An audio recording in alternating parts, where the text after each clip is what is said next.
રશિયાનો 100 મિસાઇલોથી Ukraine પર વળતો પ્રહાર, વાટાઘાટોનો પુતિનનો ઇનકાર। રશિયા અને યુક્રેનનું યુદ્ધ વધુ ભયાનક બની રહ્યું છે। યુક્રેને સોમવારે અમેરિકાના ટ્વિન ટાવર પર 9 વાગ્યાના હુમલાની યાદ તાજી કરાવે તેવો હુમલો રશિયા પર કર્યો હતો। યુક્રેનનું ડ્રોન રશિયાના સારાટોવમાં એક રહેણાંક ઇમારત સાથે અથડાયું હતું। ઇમારતને ભારે નુકસાન થયું હતું, પરંતુ જાનહાનિ અંગે કોઈ સમાચાર નથી। જો કે આ હુમલાના જવાબમાં રશિયાએ રાજધાની કીવને નિશાન બનાવતા 100થી વધુ મિસાઇલો સાથે અત્યાર સુધીનો સૌથી મોટો હુમલો કર્યો હતો। યુક્રેનના હુમલાથી અકળાયેલા પુતિને હવે ઝેલેન્સ્કી સાથે વાટાઘાટોનો ઇનકાર કરી દીધો હતો અને કહ્યું કે તેઓ યુક્રેનને જડબાતોડ જવાબ આપશે। યુક્રેને રશિયાની કુર્સ્ક વિસ્તારની જમીન પર કબજો કરી લેવાની સાથે રશિયાના આક્રમણ સામે બચવાના બદલે હવે હુમલા કરવાનું વલણ અપનાવ્યું છે, જેના ભાગરૂપે યુક્રેનના સૈન્યએ રશિયાના કુર્સ્ક વિસ્તાર પર કબજો જમાવ્યો છે અને તેમાં હજુ આગેકૂચ કરી રહ્યા છે।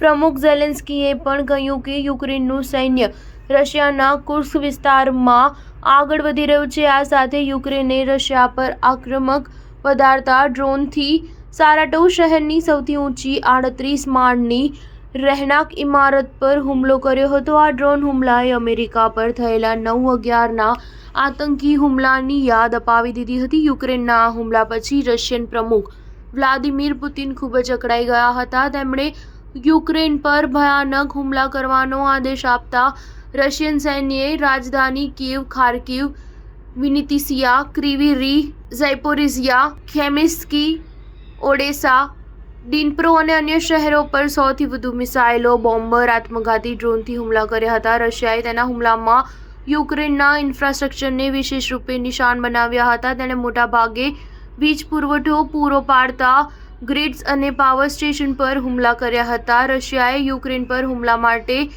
હાઇપરસોનિક કિંજલ મિસાઇલનો પણ ઉપયોગ કર્યો હતો। બીજી બાજુ યુક્રેને દાવો કર્યો છે કે તેની એર ડિફેન્સ સિસ્ટમે રશિયાના 15 મિસાઇલ અને એટલા જ ડ્રોન્સ તોડી પાડ્યા છે। સ્ટાર ન્યૂઝ 7 હંમેશા સચ્ચાઈની સાથે।